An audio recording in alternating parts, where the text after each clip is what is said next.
पहलगाम में जो हमारे 26 भारतीयों की नरसंस हत्या पाकिस्तान समर्थित आतंकवादियों ने की, उसके विरोध में भारतीय सैनिकों ने जो पराक्रम दिखाया, भारतीय जल, थल और वायु सेना ने अचूक अपने निशाने साधे और केवल 4 दिन में पाकिस्तान को घुटनों पर लाकर खड़ा कर दिया और पूरे विश्व में पाकिस्तान समुदाय की किरकिरी हुई, उसे आतंकी देश कहा गया और भारत ने आतंकियों का गिन गिन कर बदला लिया, उनके कैंप नष्ट कर दिए।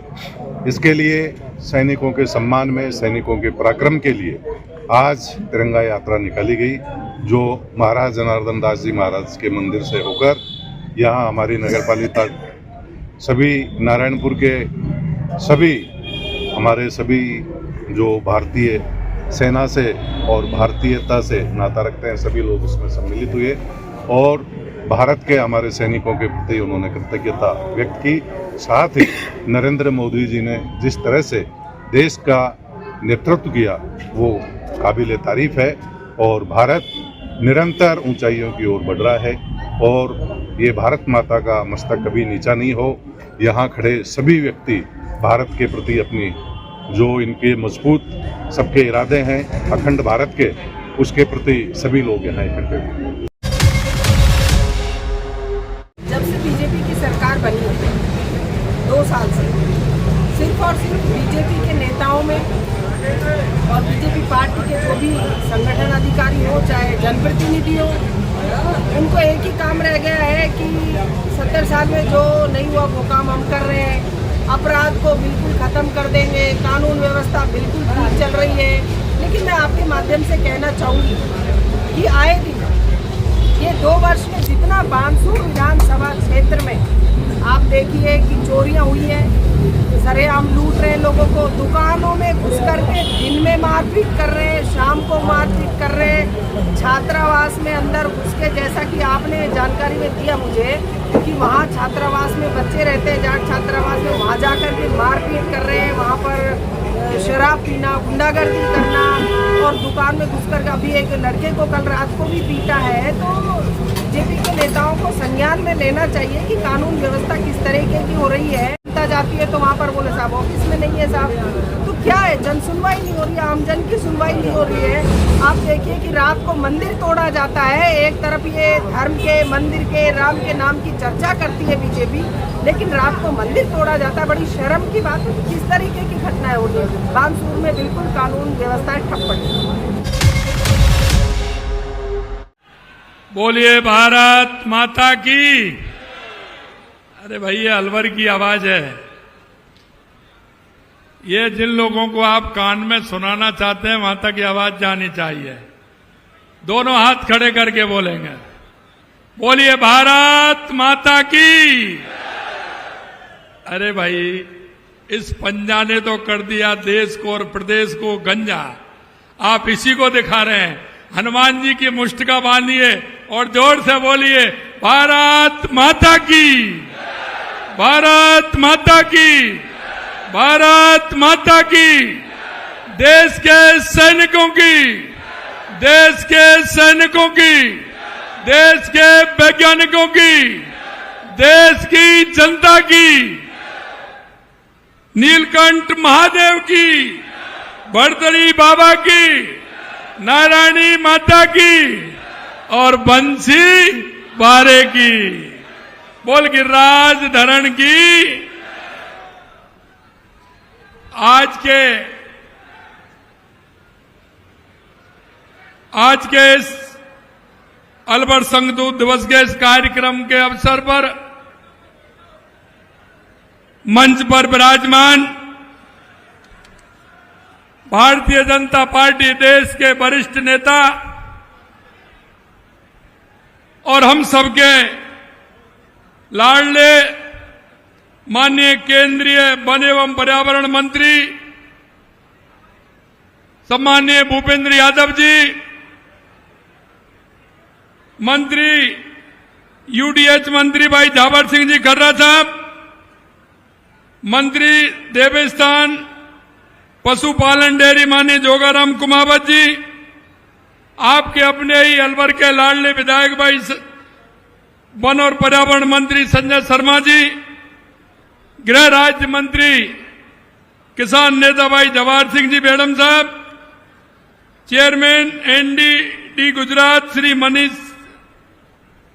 डॉक्टर मनीष शाह जी, बहरोड के विधायक भाई जसवंत यादव जी, तिजारा के विधायक भाई महेंद्र बालक नाथ जी, रामगढ़ के विधायक सुखबंत सिंह जी, कठुमर के विधायक रमेश खींची जी, बानसूर के विधायक देवी सिंह शेखावत साहब, अलवर के जिला प्रमुख भाई बलबीर सिल्लर जी, पूर्व कैबिनेट मंत्री भाई हेम सिंह जी बढ़ाना जी, जिला अध्यक्ष अलवर दक्षिण अशोक गुप्ता जी, जिला अध्यक्ष अलवर उत्तर भाई महासिंह जी, प्रबंध संचालक प्रशासक आरसीडीएफ श्री सुरीति जी और पार्टी के पूर्व हमारे जिला अध्यक्ष वरिष्ठ नेतागण और इस कार्यक्रम में आए मेरे सभी किसान भाइयों, माता और बहनों, सबसे पहले तो आपको इस गर्मी में इतनी बड़ी संख्या में आने के लिए मैं आप सभी को प्रणाम करता हूं, आपका वंदन करता हूं,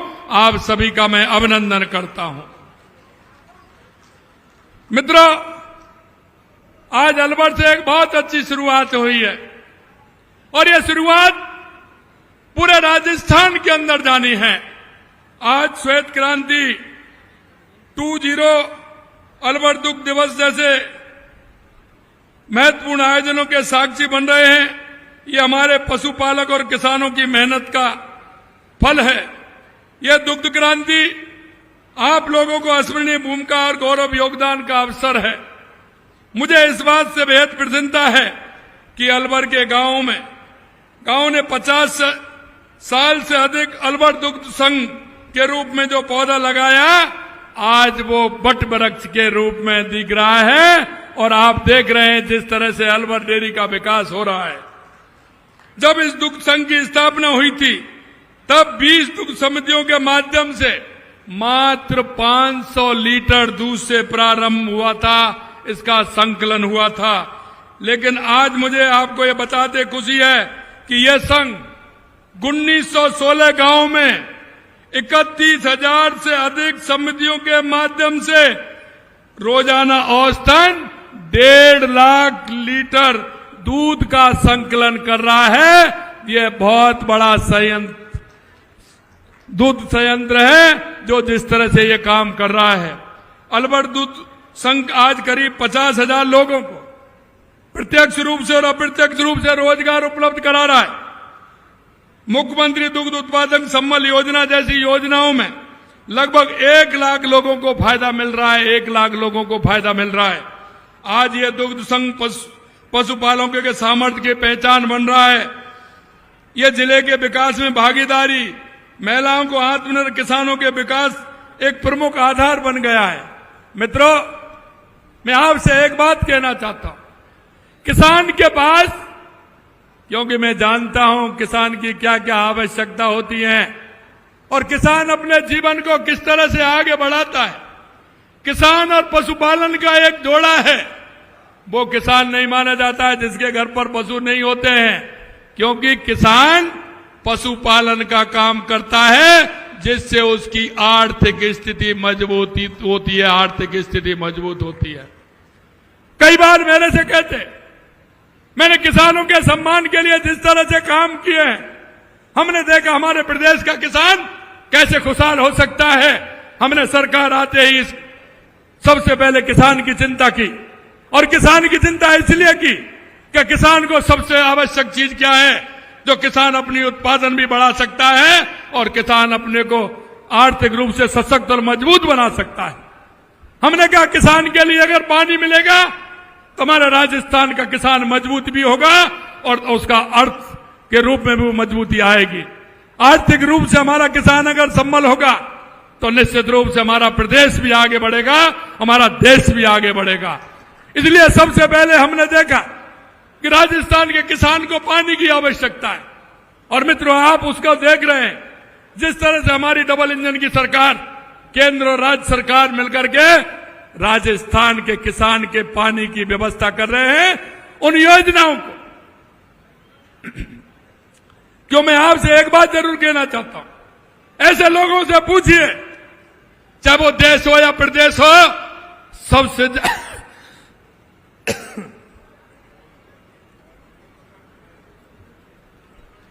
सबसे ज्यादा अगर इस देश के अंदर और प्रदेश के अंदर अगर राज किया है तो वो कांग्रेस के लोगों ने किया है।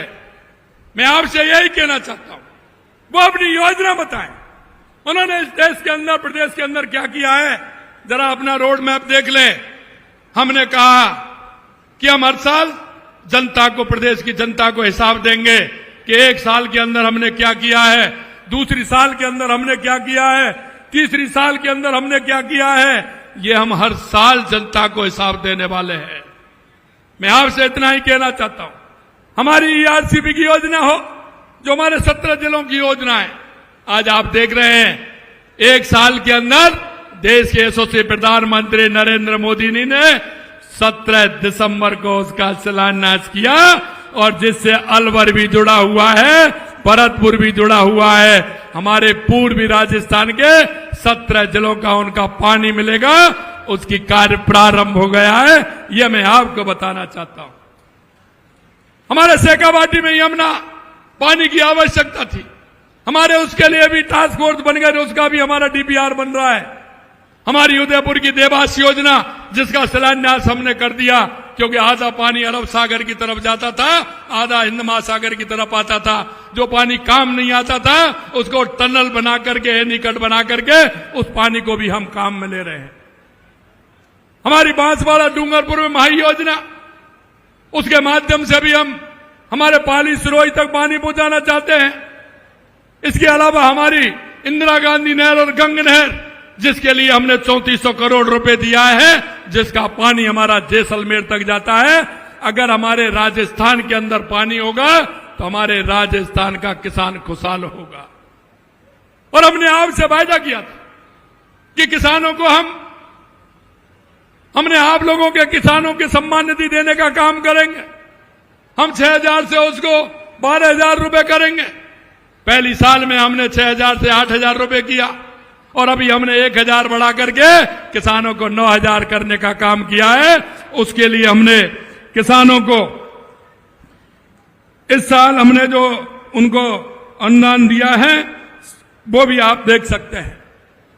हमारी ये योजना, एक एक योजना को अगर आप देखेंगे, किसानों के लिए आज गेहूं को आप देख सकते हैं। पूरे देश के अंदर अगर एमएसपी पर सबसे महंगा गेहूं खरीदा जा रहा है, अगर सबसे ज्यादा महंगा अगर देश में गेहूं है तो वो राजस्थान के अंदर है, राजस्थान के अंदर है। ये किसानों को हम फायदा देने के लिए जा रहे हैं। आप ये भी मानते हो कि किसान और पशुपालन का जोड़ा होता है, इसलिए आपने देखा होगा, क्योंकि मैं हमेशा कहता हूं किसान भाइयों से, जब एक दूसरे के घर जाते हैं, मामा के घर आते हैं, फूफा के घर जाते हैं, रिश्तेदारी में जाते हैं, तो एक ही बात पूछते हैं। पहली बात पूछते हैं, आपके यहां खेती बाड़ी कैसी है? ये पूछते हैं कि नहीं पूछते? अगर जब रिश्तेदारी में जाते हो तो घर वहां जाकर के यही तो पूछते हैं, खेती बाड़ी कैसी है? पूछते हैं कि नहीं पूछते? अरे बुजुर्ग बैठे हैं, वो बताइए, पूछते हैं ना। और दूसरी बात क्या पूछते हैं? आपके दूध पानी हो रहा है कि नहीं हो रहा है? अरे पूछते हैं कि नहीं पूछते हैं? अरे दूध बूध हो रहा है कि नहीं हो रहा है? मैं आपको यही कहना चाहता हूं कि हमारी माता बहनों के लिए हमने 1 लाख रुपए गौपालक क्रेडिट कार्ड के लिए दिया था, उसको बढ़ा करके हमने 1.5 लाख रुपए कर दिया, जिससे कोई भी किसान और कोई भी हमारी माता बहनें ऐसी नहीं हो कि जिसके घर में गाय या भैंस नहीं हो। ये हम समझते हैं। अगर किसी के घर गाय भैंस नहीं होगी तो वो कैसे अपना काम चलाएगा? एक बात और मैं बताना चाहता हूं, मेरी माता बहनें सुन लें जो मैं कहना जा रहा हूं। मैं ये कहना चाहता हूं आपसे, अरे हम सब गांव के लोग हैं, किसान हैं, हम जानते हैं। हमारी इन माता बहनों को पूछिए, भाई साहब मैं ये कहना चाहता हूं, इन माता बहनों को पूछिए जब सुबह डेयरी पे दूध देने जाती हैं, क्योंकि आवश्यकता ऐसी होती है, ये गरीबी किसी को नहीं दे। मैं माता बहनों की स्थिति जानता हूं कि जब वे दूध डेयरी पर देने जाती हैं तो वो पूरी बाल्टी खला करके आती हैं और बच्चे को पानी डाल करके वो सफेद पानी से उसकी आपूर्ति करती हैं। लेकिन मैं आप चिंता मत करिए, क्योंकि आपका भाइयों किसान की तकलीफ को जानता हूं, मैं माता बहनों की तकलीफ को भी जानता हूं। इसलिए हमने आंगनवाड़ी केंद्र पर हमने पहले 3 दिन दूध किया था, अब उस नौनिहाल बच्चे को आंगनबाड़ी पर 5 दिन दूध मिले, इसकी भी व्यवस्था हमने की है, जिससे कि हमारी जो नौनिहाल है वो किसी भी तरह से कमजोर नहीं रहे, वो हट पुष्ट हो, उनको पूरा पोषण मिले, दूध मिले, जिससे कि वो उनकी स्थिति मजबूत हो। मेरे भाई और बहनों, मैं एक बात और आपसे निवेदन कहना चाहता हूं। देश के यशस्वी प्रधानमंत्री नरेंद्र मोदी जी के नेतृत्व में राजीविका के माध्यम से 15 लाख लखपति बहनें बनाना है हमने राजस्थान में, और मैं आपको आज तक विश्वास दिलाता हूं कि उनकी संख्या 8 लाख हो गई है, 8 लाख हो गई है। हमारा रोजगार श्रमिक, हम किस तरह से रोजगार ले सकते हैं, इसके क्षेत्र में भी हमने काम किया है। और आपने देखा होगा, मैं किसान के उस बेटे की पीड़ा भी समझ सकता हूं कि 5 साल उसने पेपर दिए और 5 साल पेपर देकर के पिता बेटे को विश्वास दिलाता था कि पिताजी चिंता मत करिए, मेरे को कोचिंग कराइए, मैं नंबर लेकर के आऊंगा, आपका सहारा बनूंगा। लेकिन 5 साल तक पेपर लीक होते रहे, पेपर लीक होते रहे। मैं एक ही विश्वास दिलाना चाहता हूं, 17 महीने हो गए सरकार को, एक भी पेपर लीक नहीं हुआ है, यह भी मैं कहना चाहता हूं। और जिन्होंने पेपर लीक करने का काम किया, धीरे धीरे जेल में गए, संख्या 300 हो गई है, और अभी डेली 2-4 हो जाते हैं। किसी को छोड़ने वाले नहीं है। जिन्होंने युवाओं के साथ और किसान के बेटे के साथ जो आघात किया है, उनको किसी को छोड़ने वाले नहीं है। मैं आपसे यह भी कहना चाहता हूं, राजस्थान के तहत हमसे कहा पहली साल में क्यों कर रहे हैं, मैंने कहा हम पहली साल में इसलिए कर रहे हैं कि हम काम करना चाहते हैं। हमारे 35 लाख करोड़ से ऊपर के हमारे MOU हुए, और आपने देखा जब हमारी 3 महीने के बाद मीटिंग हुई, 3 महीने के बाद में, तो 3 लाख करोड़ से ज्यादा के काम हमारे जमीन पर आ गए, जिससे हमारे किसान के बेटे को नौकरी मिल सके, उसको रोजगार के अवसर मिल सके। मैं आपको इतना ही विश्वास दिलाना चाहता हूं कि चाहे हमारे पानी के क्षेत्र में हो, चाहे किसान के क्षेत्र में हो, चाहे बिजली के क्षेत्र में हो, हमने कहा है, क्योंकि हम भुगत हो गए। हमने देखा था किसान को रात में बिजली मिलती थी, नेट रात मिलती थी, और किसान रात में घर छोड़ करके खेत में जाता था। हमने आपसे वायदा किया है कि 2027 तक किसान को दिन में बिजली देंगे। हम आज भी लगभग 60,000 किसानों को दिन में बिजली देने का काम कर रहे हैं, ये हमने प्रारंभ किया है। आने वाले 2027 में किसान को दिन में बिजली मिलेगी, ये भी हम आपसे कहना चाहते हैं। हमने जिस तरह से फीडर सुधार योजना का काम प्रारंभ किया है, गांव-गांव में बिजली के लिए फीडर सुधार की योजना भी लाई है हमने। इसके अलावा लगातार हम किसान के काम को हम आगे बढ़ा रहे हैं। 47 लाख किसानों को करीब 30,000 करोड़ रुपए के अल्पकालीन ऋण देने का काम किया है। जैसे किसान को कोई 5 रुपए की सैकड़ा पे लाता है, कोई 4 पे लाता है, कोई 3 पे लाता है। मेरे भाइयों, मैं जानता हूं मेरे किसान को, जब वो किसी से पैसे लेने जाता है तो रात के अंधेरे में जाता है। वो रात के अंधेरे में अपनी आवश्यकता की पूर्ति करने के लिए किसी साहूकार के पास जाता है। देश के यशस्वी पूर्व प्रधानमंत्री माननीय अटल बिहारी वाजपेयी जी ने किसान के लिए किसान क्रेडिट कार्ड प्रारंभ किया, और देश के यशस्वी प्रधानमंत्री नरेंद्र मोदी जी ने किसान की योजनाओं को ला करके किसान को संबल देने का काम किया, क्योंकि उनको पता है अगर हमारा किसान मजबूत होगा तो हमारा देश भी मजबूत होगा, हमारा प्रदेश मजबूत होगा। मैं आपसे इतना और कहना चाहता हूं, आज देख रहे हैं 2014 के बाद देश के अंदर जो परिवर्तन हुआ है, लगातार वो परिवर्तन आपने देखा है। और मैं आज इस मंच के माध्यम से जो आपने देखा था 22 अप्रैल को पहलगांव में जो कुछ हुआ था, आप देख सकते हैं इस देश के अंदर सेना के सिर काटे जाते थे, उनका जवाब नहीं होता था। लेकिन चाहे पुरी हो, चाहे पुलवामा हो, चाहे पहलगाम की घटना हो, देश के यशस्वी प्रधानमंत्री नरेंद्र मोदी जी के नेतृत्व में सेना ने कितना बड़ा काम किया है। और आप देख सकते हैं कि वहां सिविलियंस को किसी प्रकार की कोई चोट नहीं आई, मां की कोई किसी तरह से वो नहीं हुई। मैं इसीलिए धन्यवाद देना चाहता हूं हमारे सैनिकों को, हमारी सेना को, हमारे उन वैज्ञानिकों को जो आतंकी ठिकाने थे, उन आतंकी ठिकानों को तहस नहस करने का काम हमारी सेना ने किया।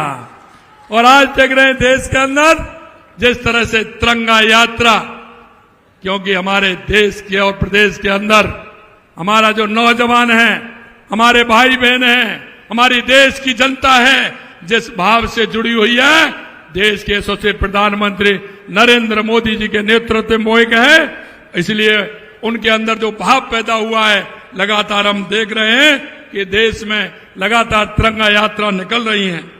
मैं आपको यही नहीं, हम मोबाइल वेटनरी सेवा के लिए भी 1962 के माध्यम से पशुपालन का काम कर रहे हैं। मुख्यमंत्री मंगला पशु बीमा योजना का काम कर रहे हैं। राजस्थान सहकारी गोपालक क्रेडिट कार्ड तो मैंने आपको बताया, योजना से 37,000 से अधिक गोपालकों को ब्याज मुक्त निर्णय दिया है। इसलिए मैं आपसे कहना चाहता हूं, ये कांग्रेस के लोग आए तो जरा इनसे हिसाब पूछ लेना। आपको दायित्व है इनसे हिसाब पूछने का। आप इनसे हिसाब पूछ लेना कि आपने क्या किया। अरे आप हमसे, क्योंकि वैसे तो आता नहीं है, मैं देखता हूं चाहे वो प्रतिपक्ष का नेता हो, चाहे पूर्व मुख्यमंत्री हो, ट्वीट करते हैं। अरे भाई, ट्वीट करने से क्या काम चलेगा? अरे आपने क्या किया जनता को ये तो बताते रहिए। ये तो भारतीय जनता पार्टी की सरकार है, देश के यशस्वी प्रधानमंत्री नरेंद्र मोदी जी के नेतृत्व में आने वाले समय में आपने देखा कि राजस्थान 350 बिलियन डॉलर के राजस्थान बनने वाला है। और देश अभी 5वें नंबर पर था, अभी 4थे नंबर पर आ गया। आने वाले समय में 3रे नंबर की शक्ति देश के अंदर बनने वाला है। मैं आपसे इतना ही कहना चाहता हूं, क्योंकि हमारे प्रधानमंत्री जो कहते हैं वो करते हैं। देश की जनता इसलिए भरोसा करती है। मैं आपको यही कहना चाहता हूं, देश के यशस्वी प्रधानमंत्री नरेंद्र मोदी जी के नेतृत्व में ये डबल इंजन की सरकार किसान के उत्थान के लिए, महिला के उत्थान के लिए, युवा के उत्थान के लिए, गरीब के कल्याण के लिए पूर्ण रूप से समर्पित है। और लगातार आप जिस तरह से देख रहे हैं, ये काम हमारे केंद्र की सरकार और राज्य की सरकार मिलकर के इसी तरह का काम करेंगे। मुझे तो बड़ा ताज्जुब होता है, माननीय हमारे केंद्रीय मंत्री भूपेंद्र यादव जी कह रहे थे कि 40 साल में इस संयंत्र के बारे में कभी सोचा ही नहीं। और आप देख रहे हैं कि 300 करोड़ की लागत से यह संयंत्र का काम भी होने वाला है। ये अलवर को नहीं, ये पूर्वी राजस्थान के लिए पूरा काम होगा। आप इतनी बड़ी संख्या में और इतनी बड़ी गर्मी में आप आए, मैं दिल की गहराइयों से आप सभी का बहुत बहुत अभिनंदन करता हूं, वंदन करता हूं, आप सभी को प्रणाम करता हूं। बहुत बहुत धन्यवाद। जय हिंद, जय भारत, जय राजस्थान। बोलिए भारत माता की जय हो। अगर अभी तक आपने चैनल को सब्सक्राइब नहीं किया है तो चैनल को लाइक, शेयर व सब्सक्राइब अवश्य करें। जिले की तमाम छोटी बड़ी खबरों को जानने के लिए बने रहे वॉइस ऑफ कोटपुतली के साथ।